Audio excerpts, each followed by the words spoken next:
Intervenant du jour, Dr Stéphane Molowai. Le docteur Stéphane Molowai est un homme d'influence et un serviteur de Dieu, né de nouveau en 1896 avec un doctorat en leadership et management et actuellement en préparation d'une thèse en théologie pastorale. Marié depuis 26 ans à Madame Marie-Ange Molowai, il est père de 3 enfants et parrain de 36 couples. En tant qu'expert du PNUD et projet manager, il a dirigé avec succès divers programmes internationaux, tout en étant un homme d'affaires accompli. Aujourd'hui, professeur à Leadership Academy University, il transmet son savoir aux futurs leaders et occupe des fonctions de leadership dans son église, où il est ancien, président du conseil paroissial et secrétaire général de la communauté des églises Cité de Justice. Engagé dans la vie de l'église, il continue à guider les autres vers le succès spirituel et professionnel. Alléluia. Je vous prie, mesdames, les mamans. On m'a toujours dit que quand les mamans reçoivent à la maison, il y a une différence. Je voudrais que le maman reçoive l'orateur de ce jour. Est-ce que le maman... j'apprécie ce qui se passe là. J'apprécie ce qui se passe là. Maintenant, sur ce plateau, nous invitons l'orateur du jour, le docteur Stéphane Molowai. Bonsoir, docteur. Les mamans vous saluent. Alléluia. Vous pouvez vous asseoir. Merci de reprendre nos places. Shalom, docteur. Shalom. Comment allez-vous? Quand on est en vie, c'est déjà une grande nouvelle. Oh, quelle réponse. Oh, gloire à Dieu. Mais avant de débuter ce moment, j'ai une question un peu qui me tracasse l'esprit. On nous a présenté ici, on nous a dit que vous êtes né de nouveau et c'est en 1966 que vous avez reçu le Christ. Est-ce que vous pouvez nous dire, 96 que vous avez reçu le Christ, est-ce que vous pouvez nous raconter juste un peu comment c'était? J'aime le révérend 12, il dit toujours, celui qui ne sait pas raconter quand, où et comment ça s'est passé n'est pas né de nouveau. Vous pouvez nous raconter? C'est une histoire très passionnante. J'ai eu la grâce de recevoir Christ le jour de mon anniversaire. Oh, est-ce qu'on peut acclamer le Seigneur pour cela? Donc, chaque fois, le 16 avril, j'ai fait 2 anniversaires. Wow. La naissance biologique, mais aussi la naissance spirituelle. Wow. En fait, j'ai quitté tôt mes parents, un peu tôt, parce que je n'avais pas beaucoup apprécié leur divorce. Donc, j'ai quitté un peu plus tôt mes parents. J'ai évolué dans un environnement en solo. Mais à un certain moment, Dieu était en train de me remettre sur le droit chemin. Je vivais plus en dehors de Kinshasa, mais à un certain moment, rien n'a marché. Il m'a ramené à Kinshasa. En me ramenant à Kinshasa, je ne supportais pas l'environnement. Et il y avait des boules, genre se suicider, qui commençaient à tourner dans ma tête. Et ces jours-là, j'ai décidé de faire un tour dans les quartiers, voir ce qui s'est passé. J'habitais Kaouka. Je suis allé me promener à Yolo. En me promenant à Yolo, j'ai rencontré une campagne d'évangélisation. On projetait le film Jésus. Comme je n'avais rien à faire, je me suis arrêté pour suivre ce qui s'est passé. Alors, quelque chose m'a impressionné. C'est lui qui est actuellement notre parrain, le professeur docteur révérend Fakatsadissa, qui était en train d'animer. Le groupe s'est arrêté pendant la projection. Alors, ce qui m'a impressionné, il est allé, il a pris sa main, il a imposé la main sur le groupe. Je me suis dit, mais ce type est fou. Le groupe, c'est mécanique. Comment il va imposer sa main sur le groupe? Mais c'était curieux. Après sa prière, on a redémarré. Le groupe a fonctionné normalement jusqu'à la fin. Pour moi, c'était suffisant de dire qu'il y a quelque chose qui se passe ici. Très bien. Et c'est comme ça que quand ils ont fait les défis, j'ai accepté Christ. Et je suis allé seul à l'église. Personne ne m'a suivi. Parce que c'était mon jour. Alléluia. Donc c'est une histoire très, très passionnante. Et j'ai béni Dieu de m'avoir mis sur le chemin de ces grands serviteurs de Dieu qui m'influencent beaucoup. Alléluia. Sur ces mots, est-ce nous pouvons acclamer le Seigneur? En tout cas, nous pouvons bien comprendre que le docteur a vraiment reçu le Seigneur dans sa vie.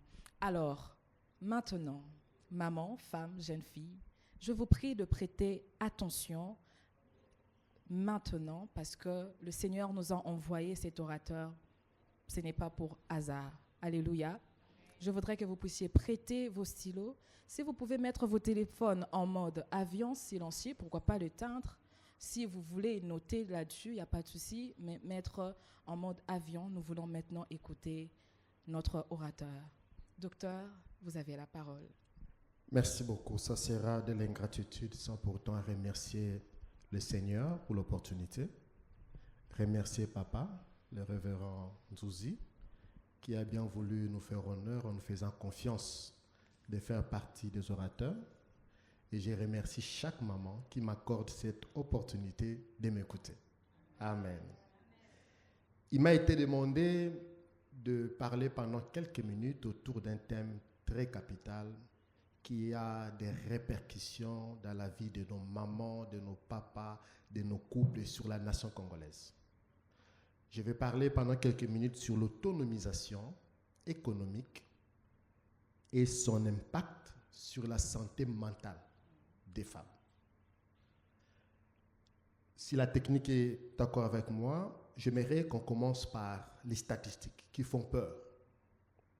Est-ce que savez-vous qu'une femme sur 10 est dans une extrême pauvreté? C'est-à-dire, si vous êtes 10 ici, il y a au moins une femme sur 10 qui est en train de nager dans la pauvreté.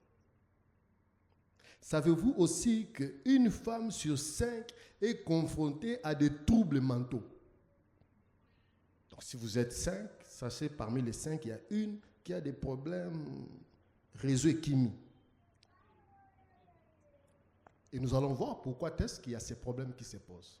Mais savez-vous aussi que 17,3% des femmes sont touchées par la dépression dans la vie? 17,3%. Je ne sais pas si vous comprenez le taux des gens qui sont en train de vivre dans la dépression.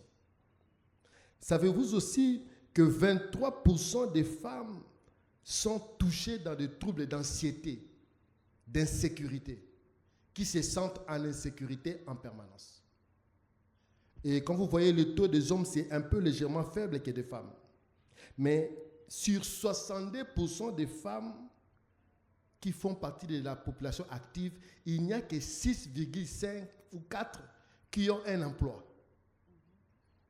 Donc seulement 10% des femmes actives dans la vie qui ont une stabilité financière, qui ont un emploi rémunérateur, qui peuvent dire aujourd'hui, je peux me débrouiller, je peux aller voler de mes propres ailes. Savez-vous aussi que 75% du travail domestique des femmes sont non rémunérés? C'est un travail, hein? On le constate quand maman n'est pas là, que c'est un travail sérieux des travaux ménagers à la maison. On met les choses sans dessous, c'est compliqué. Mais nos mamans le font matin, midi, soir, 24 heures sur 24, du 1er au 30, de janvier à décembre, sans toucher un rond. Après, nous posons la question, maman, où ça la canine nanda quoi? Mais c'est déjà un grand travail, c'est qu'elle fait gérer la maison.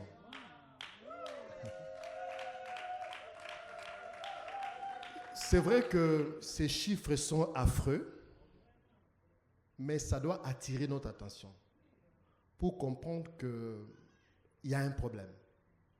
Comment 62% des femmes, il n'y a que 10% qui travaillent?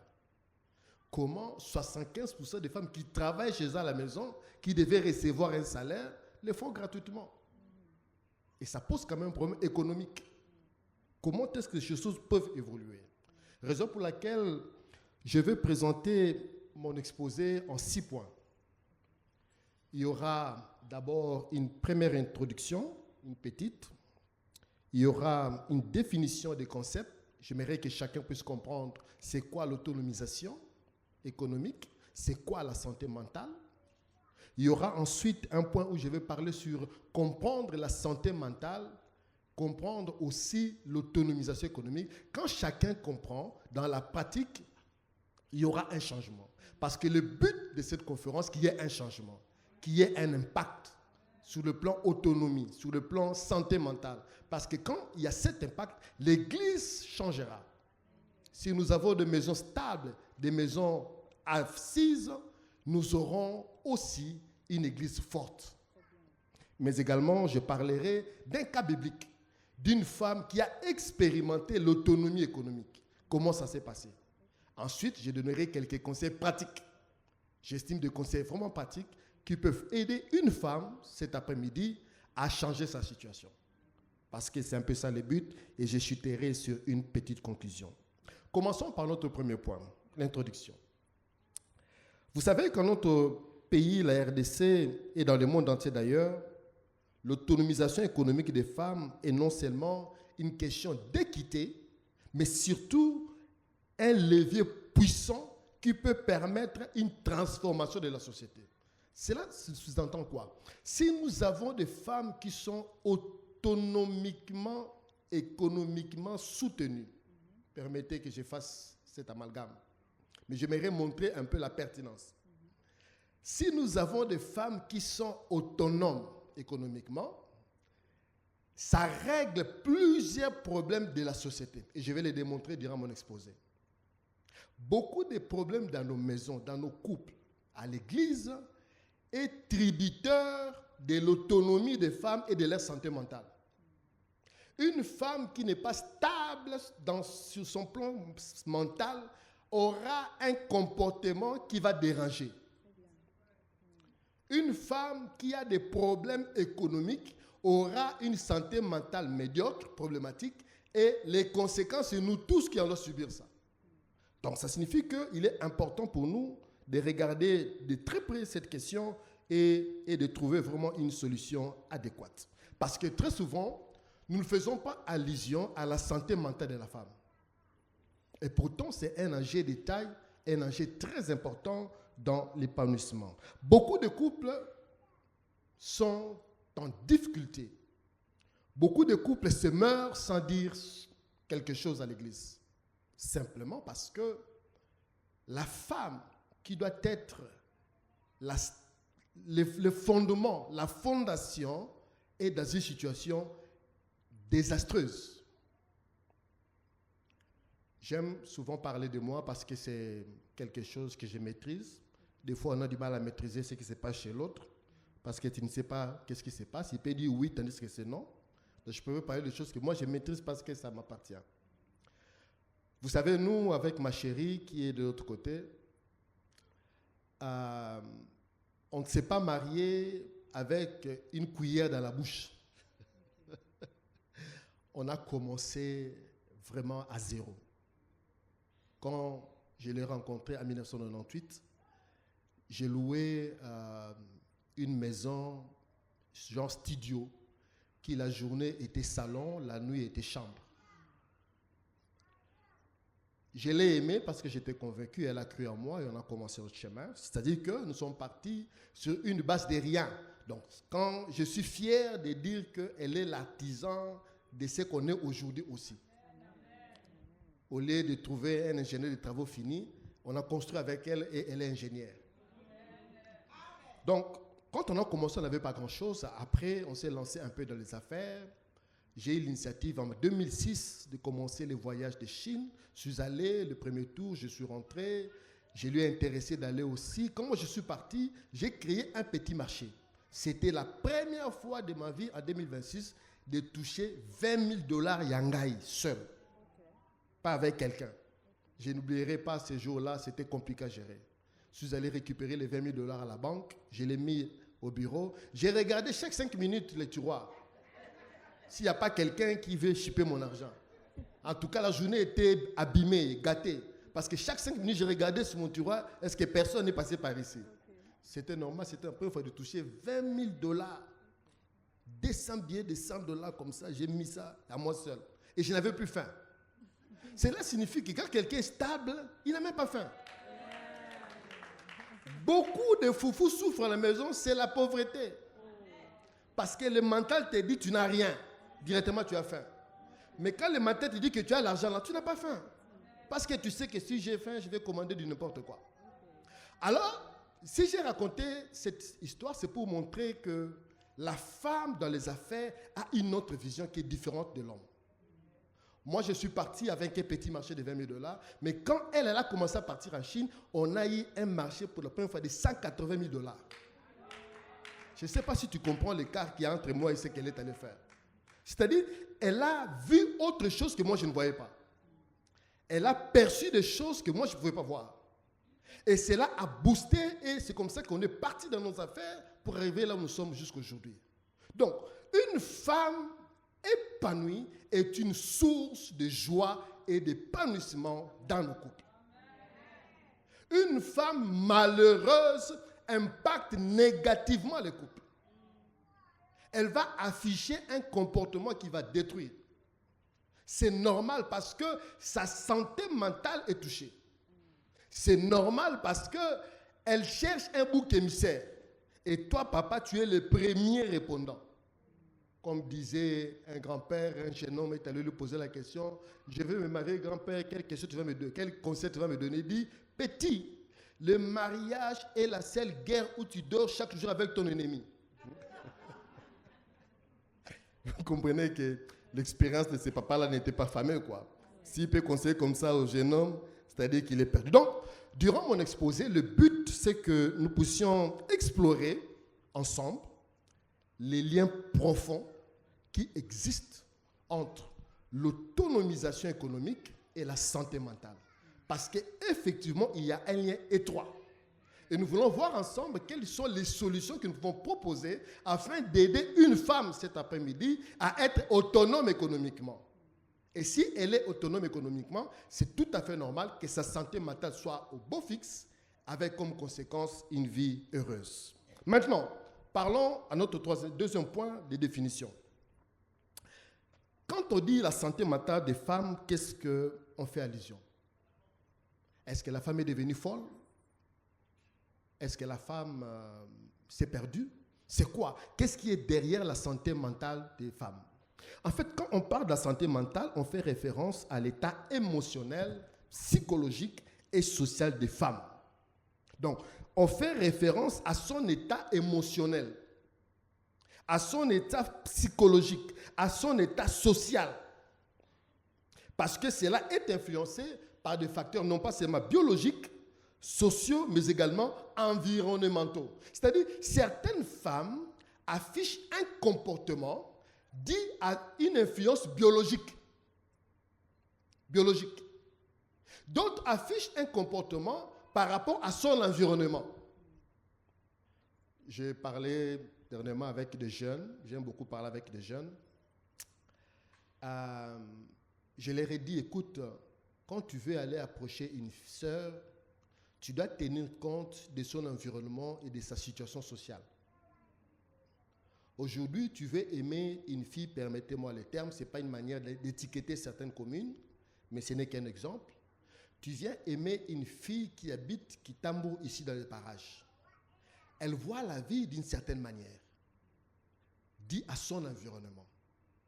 Mais tu vas épouser une fille qui est à Kingasa, Nyasuka, vers Mikondo, là-bas, vers Mayantswenge. Elle a dans son environnement des réalités qui n'ont rien à voir avec les réalités de Kitambo ici. Donc, quand tu approches quelqu'un comme ça, tu dois tenir compte de son environnement. Parce que l'environnement impacte son mental et cela a des répercussions sur sa situation. Quand tu vas dans des situations comme, dans des quartiers comme Point Chaud à Kingabwa, là-bas, un homme, c'est celui qui sort le matin, ramène un sachet à la maison. Si tu dis à un garçon de là, va étudier, c'est comme si tu l'insultais. Parce que c'est son environnement qui dicte une culture. L'environnement dicte une culture, dicte un peu ce qu'il y a à faire. Donc, quand on parle de la santé mentale, on doit tenir compte de cette influence. Parce que cette influence impacte la femme. Quand tu mets une femme dans un milieu, elle est impactée et ne te plains pas après parce qu'il va y avoir des problèmes. Alors, cette santé mentale, on la voit au travers de plusieurs choses, notamment dans la dépression. Beaucoup de femmes ont des dépressions. Vous avez appris dernièrement une de nos chantes, je ne vais pas citer son nom, qui avait des problèmes, des dépressions. Beaucoup de nos mamans sont dans la dépression. Tu vas chercher des démons à gauche, à droite. Oui, il y a un cas où on veut traiter spirituellement, mais peut-être c'est un problème où on a besoin d'agir parce que c'est un problème biologique, c'est un problème même de mental, c'est un problème où on doit faire un certain nombre de choses pour remonter cette pente afin de régler ça. La santé mentale se manifeste aussi dans les violences sexuelles et autres. Beaucoup de nos mamans sont battues chaque jour à leur maison. Elle vient ici, elle fait semblant pour tromper les révérends Zouzi, tandis qu'elle sait qu'à la maison là-bas, ça chauffe. Si elle a le courage de dire, elle dit. Très souvent, nos mamans parlent de situations comme ça quand c'est tard. Quand ça commence, elle préfère cacher. Elle gère. Elle gère. À un certain moment, elle ne sait plus gérer, ça devient compliqué à gérer. Cette santé mentale se manifeste aussi dans la santé de la reproduction. Quand une femme atteint un certain âge, il y a la ménopause qui arrive. Et la ménopause arrive avec ses réalités. Des bouffées de chaleur, des sauts d'humeur. Si papa ne comprend pas la santé mentale dans l'état de sa femme qui est en train de traverser la ménopause, papa va réagir d'une certaine manière sans comprendre qu'il y a une situation qu'on doit gérer ensemble. Cette santé mentale se manifeste dans des stress. Maman est stressée. On lui remet 10 000 francs pour un marché qui coûte 50 000 francs. Elle doit trouver des mécanismes. Elle va faire des matembele soso. Elle achète un peu de cubes magiques et met dedans pour donner un peu l'odeur. Mais elle est stressée chaque jour au marché. Peut-être qu'elle comprend la situation, que papa n'a pas l'argent, mais la réalité, on doit manger. Les enfants ont besoin de survie, ils ont besoin d'un soutien. Donc, tout ça contribue à déstabiliser la santé mentale. Et ce sont des aspects qu'on doit faire très attention, veiller sur ça, parce qu'il y a de l'impact. Malheureusement, comme je l'ai dit tout à l'heure là, beaucoup de mamans sont incapables d'exposer leurs problèmes, surtout qui cadrent avec la santé mentale. Elles se meurent à petit feu. Elles préfèrent garder silence pour garder sa dignité, pour garder son honneur, oubliant qu'elle a besoin d'aide. Maman, si tu es là ce soir, tu as besoin d'aide. Tu dois sortir de cette situation. Si on ne t'aide pas, tu ne pourras pas sortir. Tu dois t'ouvrir, et je parlerai de ça parmi mes conseils. Parce que quand tu es dans une situation de dépression, dans une situation de stress, dans une situation de violence conjugale, tu as besoin d'aide. Ça signifie que toi-même, de tes efforts, tu as fait, mais tu n'as pas réussi à avoir une solution. Tu as besoin d'une autre personne pour t'appuyer dans ça. C'est vrai, j'ouvre ma parenthèse, il faut choisir des personnes aussi. Parce que tu fais chercher de l'aide, c'est cette aide qui va te créer encore des problèmes davantage. Il faut sélectionner, ça c'est encore un autre dossier. On parlera ça dans une autre occasion. Maintenant, c'est quoi l'autonomisation des femmes? C'est quoi l'autonomisation des femmes? Quand on parle d'autonomisation, on fait référence à un processus par lequel les femmes gagnent en pouvoir et en contrôle sur leur propre vie. Et cela leur permet de prendre des décisions autonomes et ont accès aux ressources. J'ai bien voulu souligner cet aspect de choses.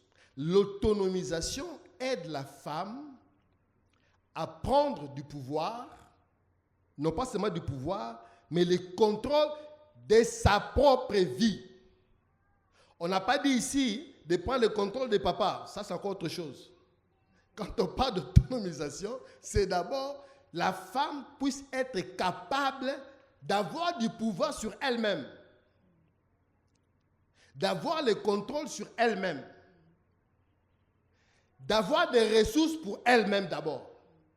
Parce que si elle-même est satisfaite, c'est normal que le reste, ça va aller très bien. Des fois, nous cherchons des problèmes ailleurs, tandis que le problème est chez toi-même, chez soi-même. C'est important de veiller sur ça et de récompter. Maintenant, dans l'autonomisation, il y a plusieurs aspects. Et c'est pourquoi cet après-midi, nous allons prendre l'aspect économique. Mais il n'y a pas que ça. Il y a l'autonomisation, mettons, dans les droits des femmes, qui est différent du féminisme. Il y a toujours cette confusion-là entre le droit des femmes et puis du féminisme. Donc, il y a énormément d'aspects dans l'autonomisation.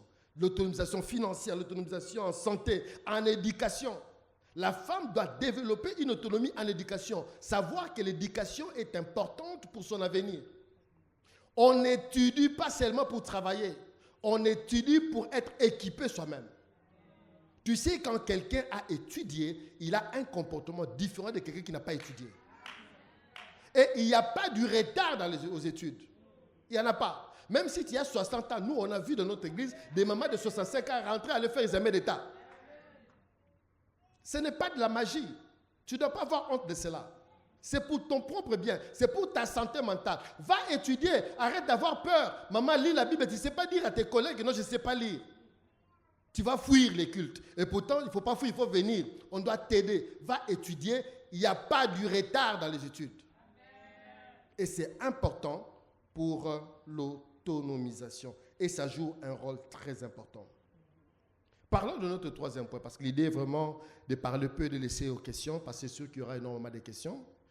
Comment comprendre la santé mentale et l'autonomisation économique? Où est-ce qu'il y a ces liens? Comment les mettre ensemble? Une étude a montré que dans l'épidémiologie de la santé mentale chez la femme, il y a des aspects uniques qui interviennent au niveau des aspects des facteurs biologiques, sociaux et psychologiques.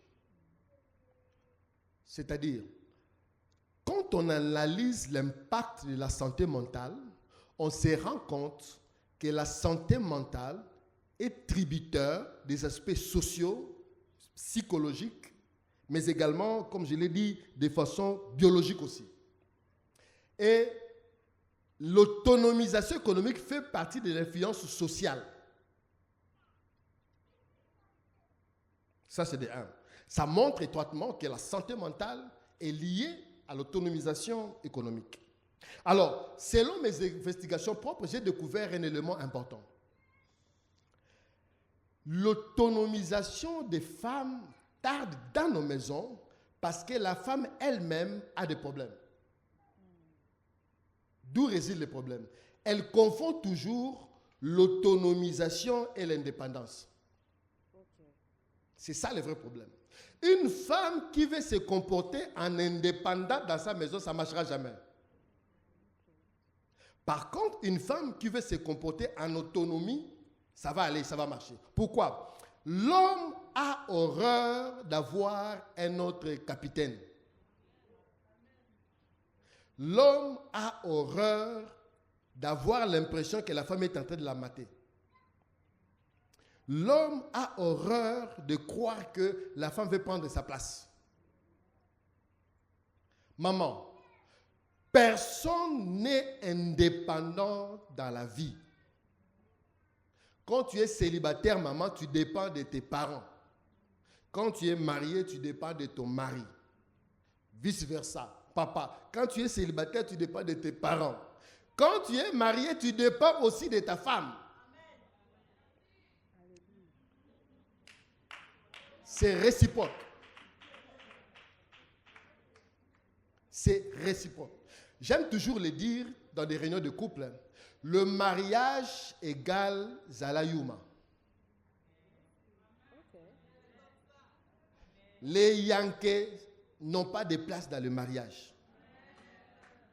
Tu veux vivre heureuse dans ton couple, sois Yuma. Tu veux vivre heureux dans ton mariage, sois Yuma. Et ça paye bien.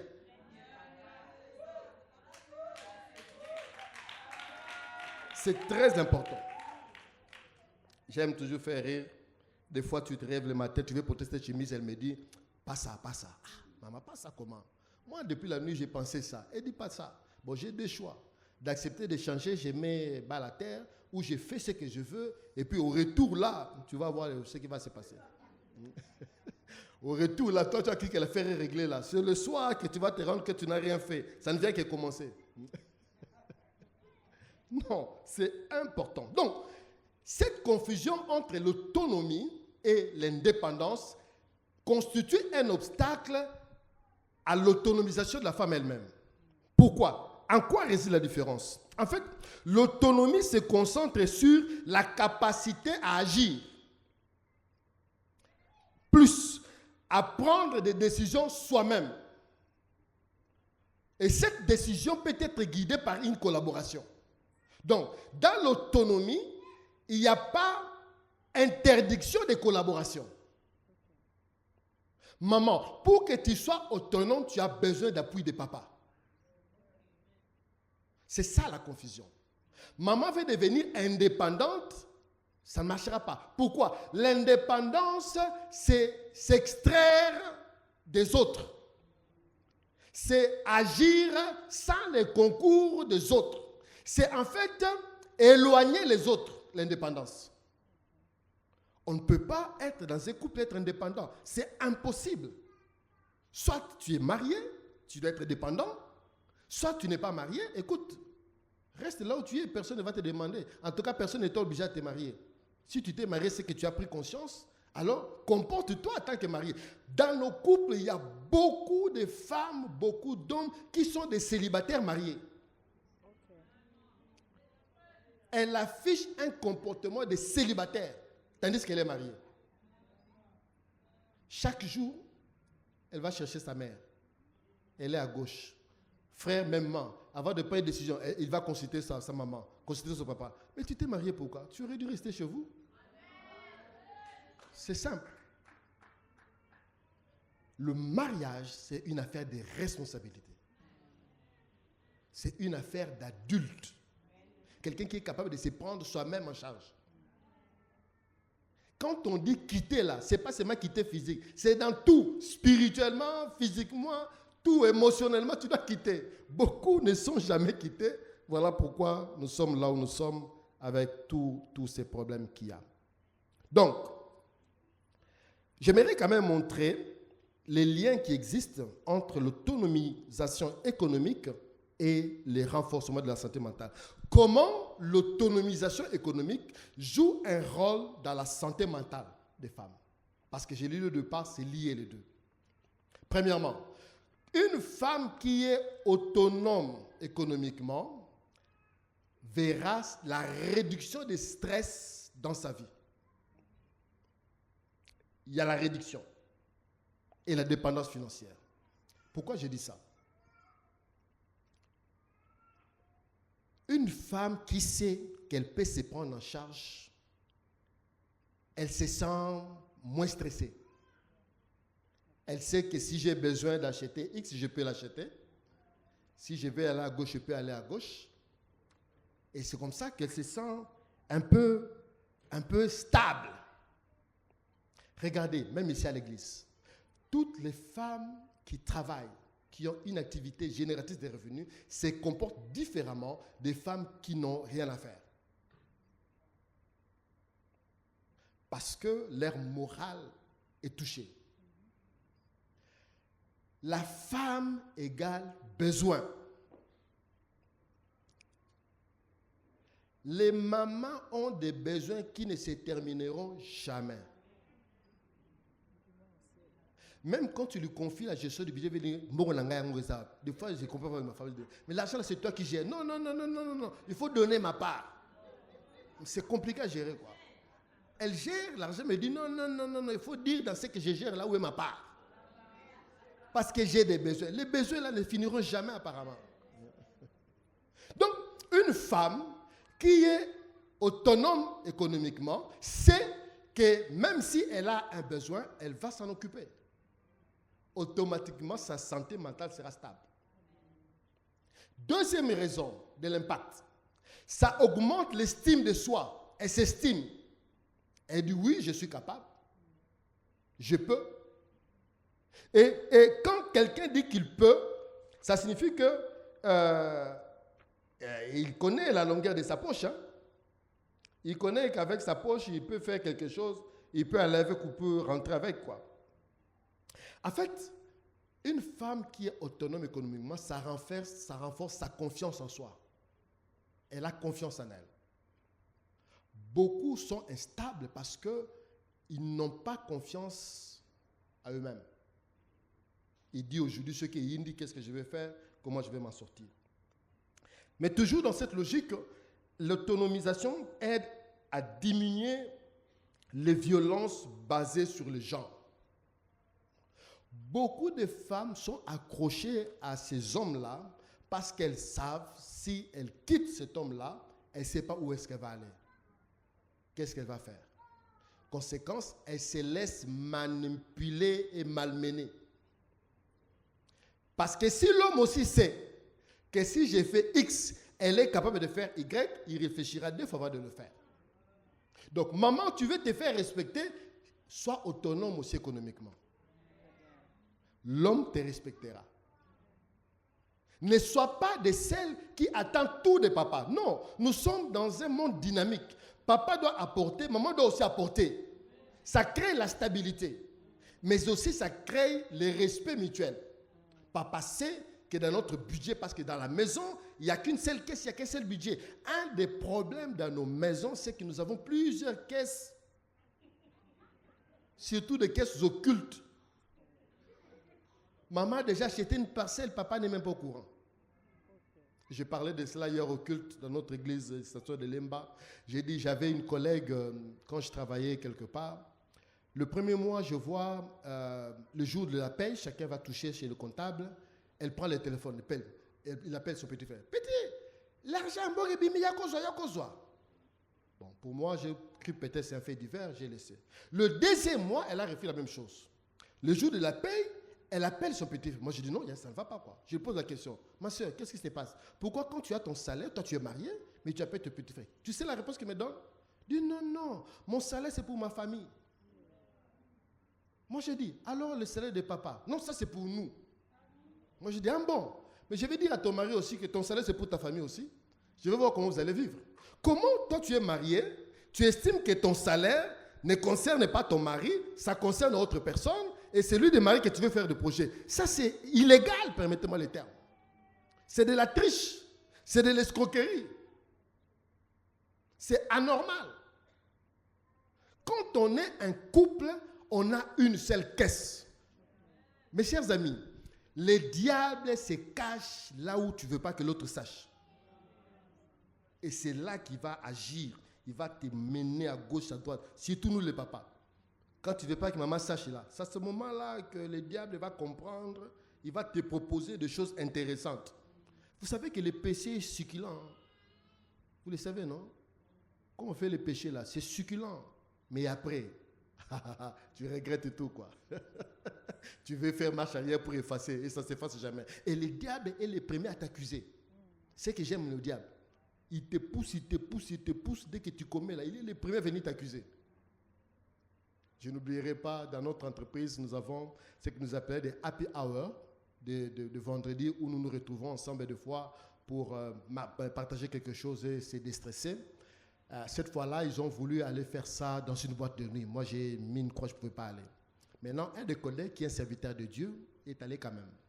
Maintenant, dans cette soirée-là, les autres dansaient. Lui ne voulait pas danser. Et puis deux sont allés le voir. Non, frère, tu vois ici, c'est juste pour détendre. Ça ne donne pas bonne impression. Les autres dansent, toi tu ne danses pas. Viens donner ne fût-ce que 2 pas, tout ça. Dès qu'il s'est levé pour danser, tous ont crié, Pasta Pengui. Mais c'était le premier à les pousser. Hein? Dès qu'il le fait, et puis comme il passe à Pengui. Donc, c'est exactement ce que fait le diable. Donc, c'est important d'être autonome, ça augmente l'estime de soi. Maman, tu veux t'estimer soi-même, cherche à être autonome économiquement. Ça apportera quelque chose. Ça va diminuer. Mais également, un autre aspect, ça t'ouvre vers les autres. Ça te donne les nouvelles connaissances, les nouvelles relations, les nouvelles amitiés. Entre parenthèses, il faut toujours tamiser, hein? Parce qu'il y a tout le monde dans l'église. Tout le monde est là. Tout le monde va t'amener sur toutes choses. Donc oui, ça t'ouvre les horizons, mais sois sage, tamise toujours. Choisis les bons. Dieu, la Bible dit dans Deutéronome 39, Dieu a mis devant toi la vie et la mort. Choisis la vie pour que tu vives. Dieu lui-même sait, il te donne vie et mort. Mais il te conseille seulement, choisis la vie. Donc, ça t'apporte l'ouverture vers les autres, mais cette ouverture ne doit pas t'amener vers des choses qui vont compromettre ta foi. Il faut que cette ouverture t'aide à aller davantage, à percer davantage, à croître davantage, à te stabiliser davantage, et ça c'est très important. Et quand tu es stabilisé davantage, automatiquement, ta santé mentale sera stable. Alors, j'aimerais qu'on parle d'un cas biblique d'une femme économiquement et socialement autonome. 1 Samuel 25, l'histoire d'Abigail que nous connaissons très bien. Abigail qui était la femme de Nabal, Nabal qui était un homme riche, avec 3000 moutons et 1000 chèvres. où David a envoyé ces jeunes gens pour aller solliciter de l'aide, pour demander s'ils pouvaient les donner un peu à manger parce qu'ils étaient en situation de détresse. Nabal, orgueilleux qu'il était, méchant qu'il était, il va répondre négativement pour dire que non, on va dire à David, je n'ai rien à foutre avec lui. Et quand tu lis l'histoire, dans le chapitre 25, entièrement, ce n'est pas beaucoup de versets, je te conseillerais de lire ça, tu vas voir que cette réponse des serviteurs de David poussa David à s'énerver. La Bible dit que David a mobilisé 400 hommes, 400, pour aller exterminer Nabal et tout ce qui était à Nabal. Et heureusement, un des serviteurs va approcher Abigail pour dire à Abigail, ton type là, sa tête là ne fonctionne pas. Voici ce qu'il a fait. Ce qu'il a fait là, on va bientôt mourir. Et là où j'ai beaucoup aimé, c'est que Abigail a manifesté son autonomie. Elle a pris l'initiative seule d'amener des moutons, d'amener des vins, d'amener des cils. Elle est allée seule rencontrer David pour parler avec David. Et quand tu lis l'histoire, tu vas sentir comment est-ce qu'elle a amadoué David. Avec des paroles touchantes. Tellement touchantes que David était obligé d'arrêter l'hémorragie et de rentrer. Si j'ai donné cet exemple, c'est pour montrer qu'une femme autonome peut sauver sa maison. J'ai ajouté l'aspect économique parce qu'elle était non pas seulement autonome, mais elle avait la capacité de prendre des histoires pour aller régler un problème. Donc, l'autonomie économique est très importante et la Bible en parle. Et il y a beaucoup d'exemples comme ça qui montrent qu'une femme autonome agit toujours différemment. Une femme autonome est une bénédiction pour sa maison. Quand tu lis l'histoire, cette autonomie a poussé Abigail à devenir la femme de David après. Quand son mari Nabal est décédé 10 jours après avoir entendu cela. Donc, l'autonomie, jeune sœur, toi qui cherches le mariage, peut t'amener au mariage. C'est un secret. Les frères n'aiment pas des femmes, là, des sœurs là, qui n'ont rien à faire. Là. Elle est tout le temps dans WhatsApp, tout le temps dans make-up. Le frère aime des sœurs entreprenantes. Quand un frère voit une femme entreprenante, il sait que non, cette femme-là, si je l'épouse, j'aurai moins de problèmes.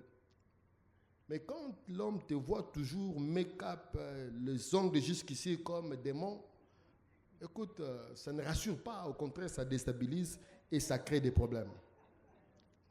Donc, sœur, sois entreprenante, ça va attirer les mariages. C'est un secret que je t'ai donné.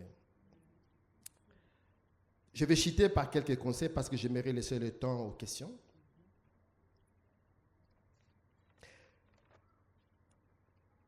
La prise de conscience des problèmes de santé mentale et de l'évolution des approches thérapeutiques offre de plus en plus un soutien de femmes.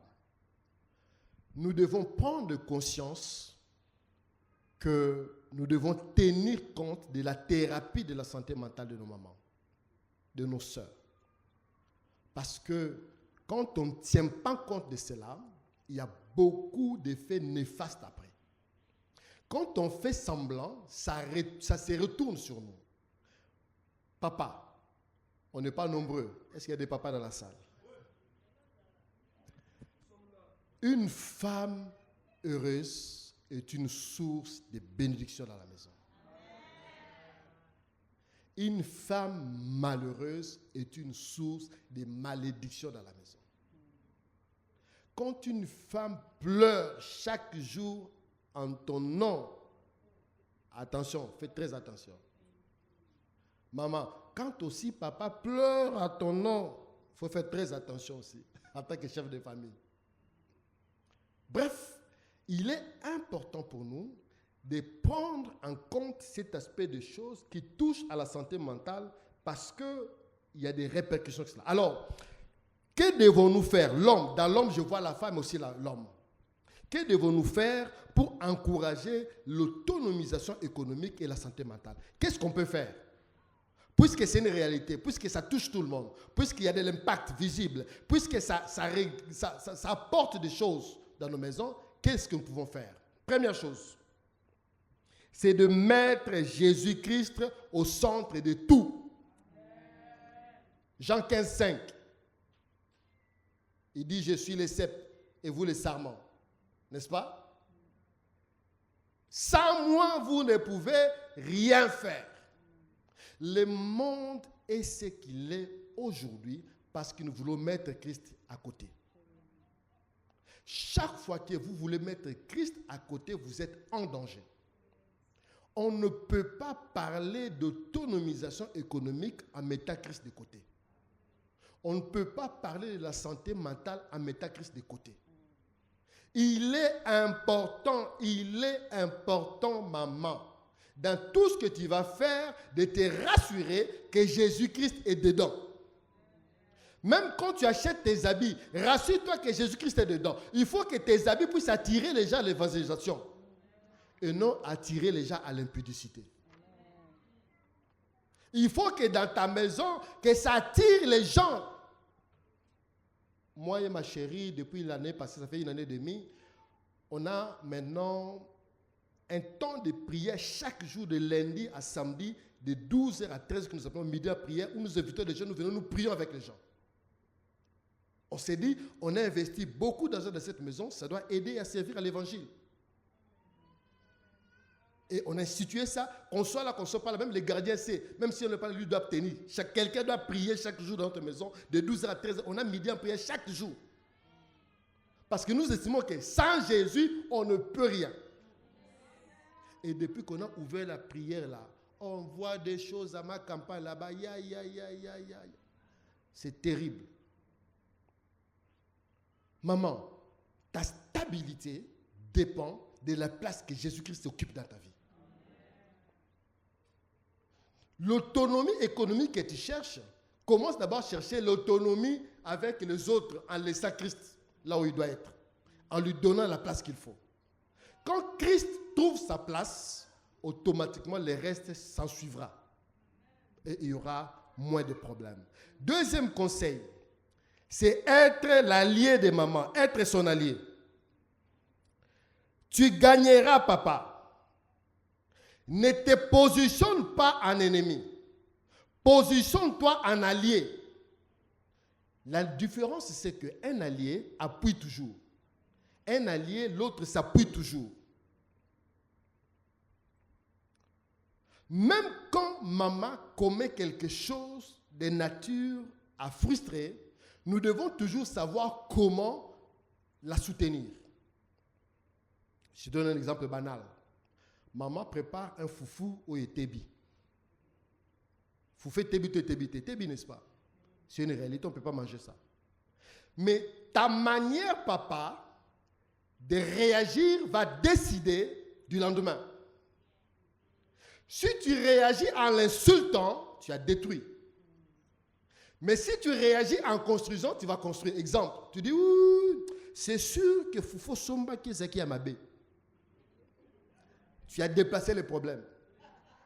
Tu as montré qu'elle, là, elle sait bien faire, mais c'est le foufou qui est problématique.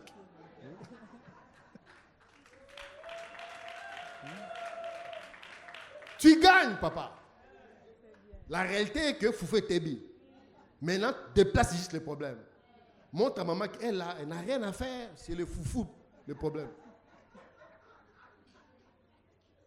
Et tu seras béni.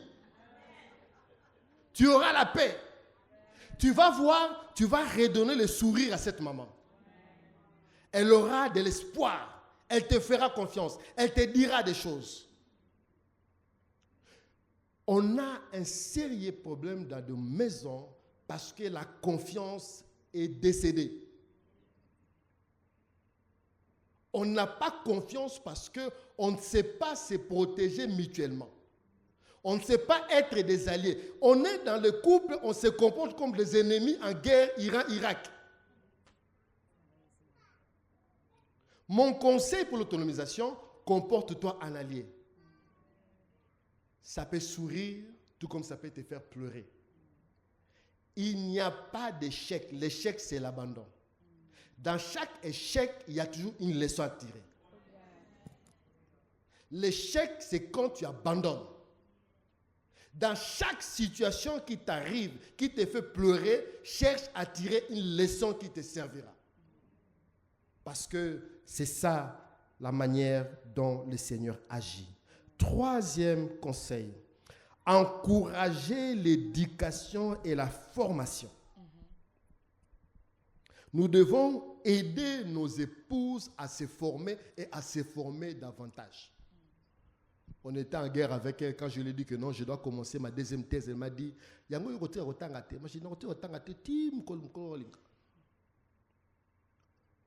tant que c'est possible, allons le plus loin possible. Ça apporte toujours un plus dans le savoir. Ça apporte toujours un plus dans sa vie. Ça apporte toujours un plus dans ce que tu es censé faire. Encourageons nos mamans à apprendre. Va apprendre l'hôtellerie, va apprendre la couture, apprends des choses. Elle sait à la maison. C'est rare de me voir faire venir un technicien. Je connais tout. Des fois, elle se moque de moi. J'ai du matériel chez moi. Forêt, tout ça, si, pince, j'ai fait. Si tu me vois faire venir un technicien, c'est-à-dire que vraiment c'est une situation sérieuse.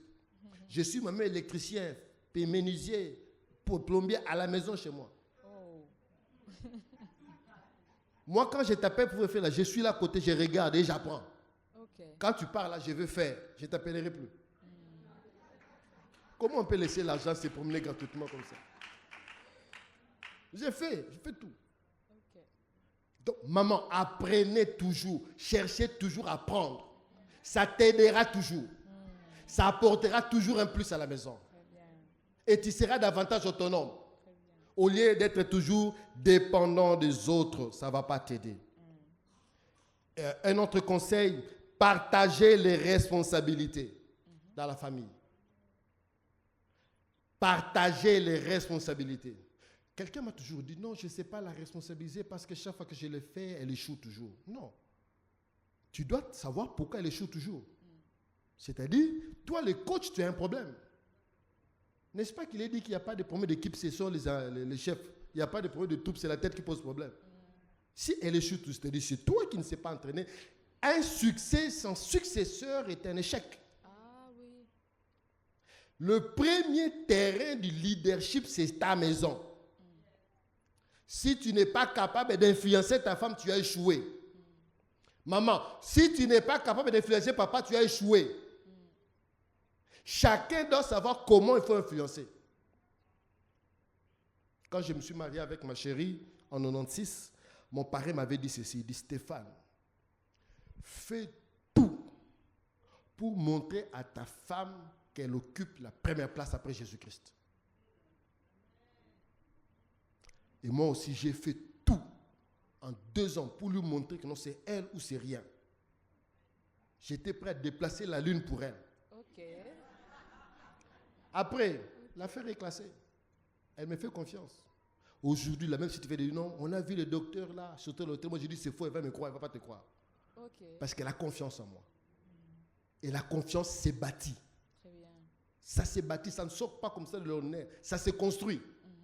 Quand on le fait, Dieu aide. Responsabiliser. Donner à chacun son rôle. Laissez à chacun jouer son rôle. Laissez à chacun faire sa part. Ne prends pas la place. On suivait un de couples que nous encadrons où la femme se peinait toujours. Papa ne fait rien. Elle ne fait rien. Moi, je dis, maman, papa ne fera rien. Tout simplement parce que toi, tu veux prendre sa place. C'est comme ça que je te laisse. Laisse papa jouer son rôle. Aujourd'hui, elle me dit toujours, non, tu avais raison. Parce qu'aujourd'hui, son mari fait au-delà même. C'est comme ça, dit, non, tikanano, tikanano. Laissez chacun jouer son rôle. Dieu a établi des rôles dans la maison. Dieu a établi des rôles dans la société. Dieu a responsabilisé chacun dans un domaine précis. Comme on ne le fait pas, il n'y aura pas l'autonomisation. Un autre conseil, soyez toujours positifs. Soyez promouvoir des relations saines. Favoriser des relations basées sur le respect. Papa respecte maman. Maman respecte papa. Le respect est important. Je dis toujours, quand tu vois dans les quartiers, quand tu vois en famille, une famille qui manque du respect à leur beau-fils, c'est que c'est sa femme qui ne respecte pas son mari.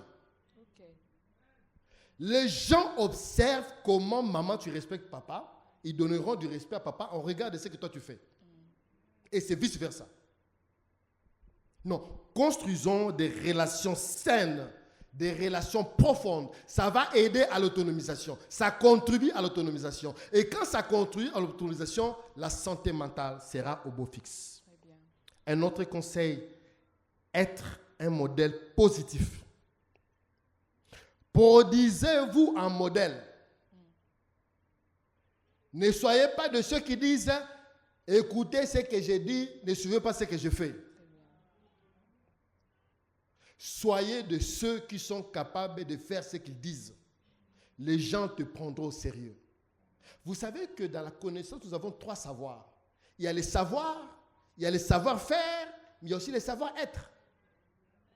Plusieurs ont les savoirs. Ils savent, il faut faire ceci, il faut faire cela, il faut faire ceci, il faut faire cela. Mais ils ne savent pas le faire. Ils n'ont pas le savoir-faire. Plusieurs savent le faire, mais ils ne savent pas l'être, le posséder comme un style, comme une réalité. Nous suivons toujours l'amour là dans des sketchs à plus. Mais toi-même, tu es incapable de l'appliquer chez toi. Alléluia. Soyez de modèle. Et enfin, encouragez l'accès aux soins de santé mentale. Maman, si tu es dans une situation de dépression, de détresse, laisse-toi aider. Ce n'est pas un péché. Ce n'est pas qu'on te traite de folle. Non. On doit t'aider. Et l'orateur qui viendra nous parlera sur la santé psychologique. Il y a des médecins pour ça. Il y a des hommes de Dieu. Il y a des gens qui t'entourent, qui peuvent t'aider à sortir de cette dépression, qui peuvent t'aider à sortir de cette situation de santé mentale problématique. Tu as besoin d'aide. Ne t'enferme pas. Beaucoup de mamans se meurent parce qu'elles ne sont pas capables de dire à haute voix leur situation. On ne te demande pas d'exposer ta maison. On ne te demande pas d'exposer ta vie. Mais on te demande de chercher de l'aide auprès de personnes attitrées, auprès de personnes qualifiées. Ces personnes t'aideront à surpasser cette situation afin d'aller vers un lendemain meilleur. En conclusion, et c'est par là que je vais m'arrêter, j'aimerais dire à quelqu'un que l'autonomisation économique ne se limite pas à une question de revenus, mais transforme profondément la qualité de vie et le bien-être mental des femmes. Okay. Ne liez pas l'autonomisation économique à un problème de revenus. Si vous le liez, vous perdez l'essentiel. L'essentiel, c'est de changer la qualité de votre vie, qui, des fois, n'a rien à voir avec l'argent, mais a d'abord un problème psychologique. Quelqu'un qui rêve grand, il ira grand. Quelqu'un qui voit grand, il verra toujours grand. La pauvreté est d'abord mentale. Il y a des gens qui sont pauvres mentalement, raison pour laquelle ils ne seront jamais autonomes.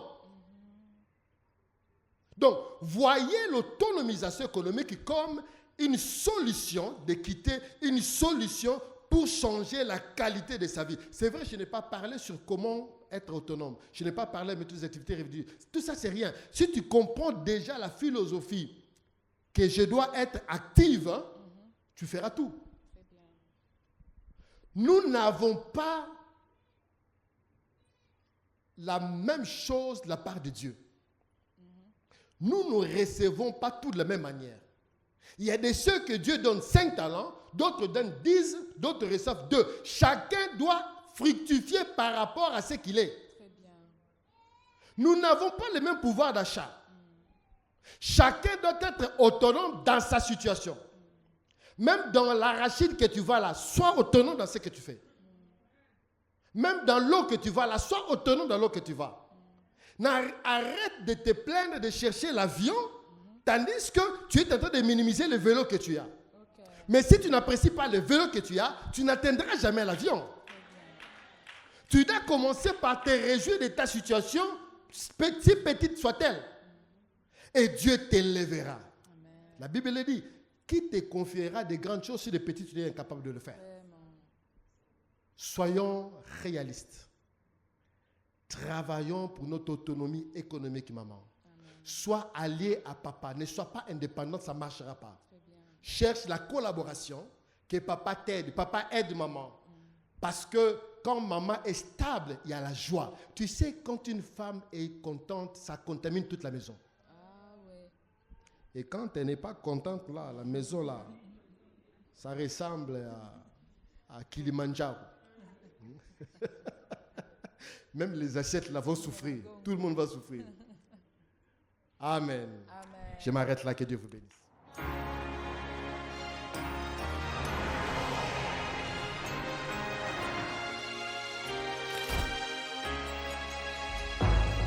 Je sais ce que les gens disent de moi, mais je sais aussi qu'il y a un Dieu qui connaît mon cœur.